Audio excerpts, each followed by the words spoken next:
Hi guys, welcome to our channel Telugu audio stories with మైత్రి.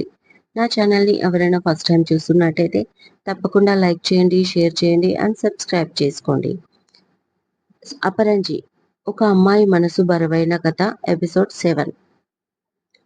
ఇక స్టోరీలోకి వెళ్ళిపోదామా? అప్పి వంట చేస్తూ ఉంటుంది. పిల్లలిద్దరూ చదువుకుంటూ ఉంటారు.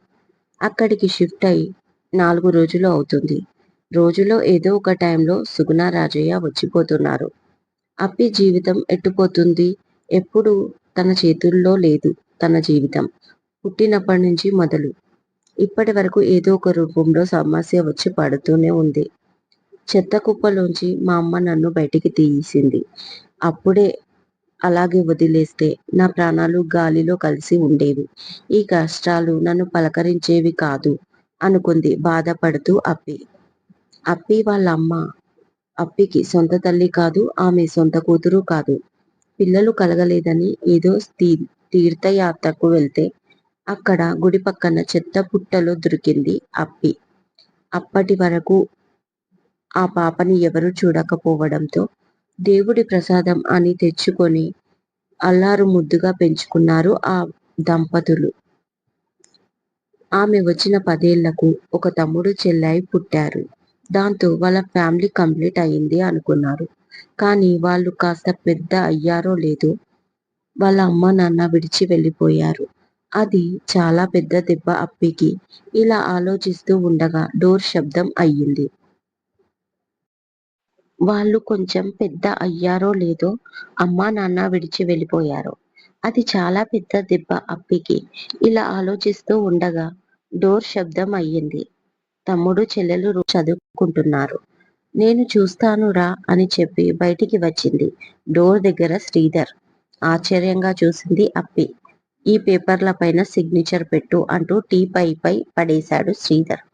మారిపోయి వచ్చి ఇంటికి రమ్మంటాడేమో అని ఆశపడింది.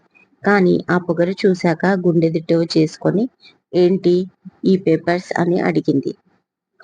నీ ఆస్తి మొత్తం రాయించుకుందామని ప్లాన్తో ఉన్నాను.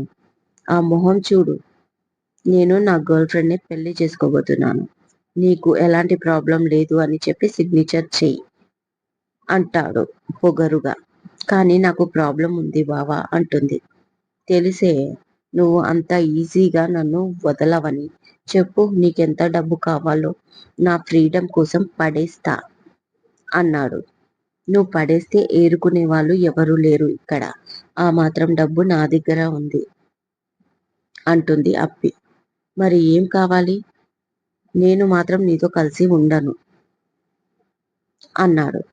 నేను కూడా కలిసి ఉండను. నేను ఏమైనా కలిసి ఉంటాను అని నీ కాళ్ళు పట్టుకుంటున్నానా అంది. మరి నీకేంటి ప్రాబ్లం అని అడిగాడు. ఏముంది, నాకు డివోర్స్ ఇవ్వు. డివోర్స్ అయ్యాక నీ బతుకు నీది, నా బతుకు నాది. ఆ తర్వాత వెళ్ళి హ్యాపీగా పెళ్లి చేసుకో. రేపెప్పుడైనా నువ్వు నా భార్యవి, నీకు విడాకులు ఇవ్వలే కాబట్టి నువ్వు నాతో కలిసి ఉండాలి అంటే నేనేం చేయాలి? అందుకే లీగల్గా ప్రొసీడ్ అవుతా అంటుంది. నువ్వు చాలా ఎక్కువ ఊహించుకుంటున్నావే, నీ ఒళ్ళులాగే అన్నాడు ఎగతాళిగా శ్రీధర్. నీకు 6 ప్యాక్ ఎప్పటికీ ఉండదు బావా. ఒక వయసు వచ్చాక నీకు ఒళ్ళు వస్తుంది అంటుంది. సిగ్నేచర్లు పెట్టమంటే శాపనార్థాలు పెడుతున్నావే చిప్పముఖందానా. సరే, లాయర్ని కలుస్తాను. ఆ పేపర్స్ కూడా తీసుకొచ్చి నీ కోరిక తీరుస్తాను అంటూ వెళ్ళిపోతాడు శ్రీధర్. వంటింట్లోకి వెళ్ళిపోయి ఏడుస్తుంది తన తమ్ముడు, చెల్లి కంట పడకుండా. అదెలా కుదురుతుంది? పెళ్ళై 2 నెలలు అయ్యింది, అప్పుడు డివోర్స్ అంటే కుదరదు అన్నాడు లాయర్. అది కాదు సార్, ఎలాగైనా చేయండి, వీలైనంత త్వరగా. నా భార్య సిగ్నేచర్ పెట్టడానికి రెడీగా ఉంది అంటూ బతిమాలాడు. అది కాదయ్యా, అదేమైనా నా ఇంట్లో ఉందా తీసి ఇవ్వడానికి? కోర్టు ఒప్పుకొని అమలు చేస్తే అది అవుతుంది అన్నాడు. నాకు ఈ వీక్లో పెళ్లి సార్ అంటాడు. విడాకులు ఇవ్వకుండా పెళ్ళేంటి? ఫస్ట్ పెళ్లి నా అంగీకారంతో జరగలేదు సార్ అన్నాడు. ఎలా జరిగినా అది పెళ్ళనే అంటారు కదయ్యా అన్నాడు లాయర్. ఏదైనా వేరే ఆప్షన్ చెప్పండి సార్ అన్నాడు శ్రీధర్. ఒకే ఒక ఆప్షన్ ఉంది, అది నీ భార్య ఒప్పుకుంటుందో లేదో అన్నాడు లాయర్.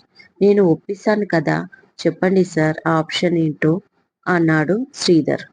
నీ భార్యకు పిల్లలు పుట్టరు, అందుకే నా భర్త రెండో పెళ్లికి నాకెటువంటి అభ్యంతరం లేదు అని ఆమె రాసిస్తే కోర్టుకి అప్పీల్ చేద్దాం. అది ప్రాసెస్లో ఉంటది. అప్పుడు మీరు పెళ్లి చేసుకోవచ్చు. 1 సంవత్సరం అయ్యాక మీకు విడాకులు తీసుకోవచ్చు అన్నాడు లాయర్. సరే సరే, సాయంత్రం వరకు రాపించుకొని వస్తాను. మీరు అప్పీల్ చేసేయండి అంటూ పైకి లేచాడు శ్రీధర్. చూడు మిస్టర్ శ్రీధర్, ఏ భార్య అయినా తప్పనిసరి పరిస్థితుల్లో తన భర్తని వదులుకుంటుంది. కానీ మాతృత్వానికి మచ్చపడనివ్వదు. నీ భార్య నిజంగా ఒప్పుకుంటే నువ్వు అదృష్టవంతుడివే. వెళ్ళు అన్నాడు లాయర్. అతని మాటలు శ్రీధర్కి కాలేదు. అర్థం చేసుకునే టైం కూడా లేదు. అర్జెంటుగా అప్పి దగ్గరికి బయలుదేరాడు. అప్పికి 2 రోజులుగా ఒకటే జ్వరం. అయినా తనకి తాను సర్ది చెప్పుకొని లేచి తిరుగుతుంది. 3వ రోజు సుగుణ బలవంతం మీద హాస్పిటల్ తీసుకెళ్ళింది. హాస్పిటల్ నుంచి రాగానే శ్రీధర్ అప్పి ఇంట్లో కూర్చొని ఉన్నాడు. శ్రీధర్ని చూడగానే కోపంగా, నేను మళ్ళీ వస్తాను అప్పి అని అలేఖ్యకు చెప్పి వెళ్ళిపోతుంది సుగుణ కోపంతో. సొంత కూతురు అవసరం లేదు కానీ అడ్డమైన వాళ్ళు కావాలి మా అమ్మా నాన్నకు అని అప్పికి విలిపించేలా అంటాడు శ్రీధర్. అది విన్నా కూడా ఏమీ అనదు అప్పి. ఏంటి బావా ఇలా వచ్చావు అని అడుగుతుంది. విషయం చెప్పాడు. వెంటనే పేపర్లు చదివి సిగ్నేచర్ చేసేసింది. తనకు పిల్లలు పుట్టారని అప్పి ఒక కాపీ తన దగ్గర ఉంచుకుంది. థ్యాంక్స్ అప్పి, నువ్వు చాలా మంచిదానివి. మా అమ్మ నాన్న కంటే నువ్వే మంచిదానివి అంటూ పేపర్లు జోబులో పెట్టుకొని అన్నాడు శ్రీధర్. పోనీలే బావా, లైఫ్లో ఒక్కసారైనా నా గురించి పాజిటివ్గా మాట్లాడావు అంది అప్పి. ఆ క్షణం అప్పి విషయంలో గిల్టీగా అనిపించింది. ఎందుకో వెంటనే వదిలేశాడు ఆ ఆలోచనని శ్రీధర్. ఇదండి ఇవాళటి స్టోరీ. మరో మంచి ఎపిసోడ్తో మీ ముందు ఉంటాను. మైత్రి.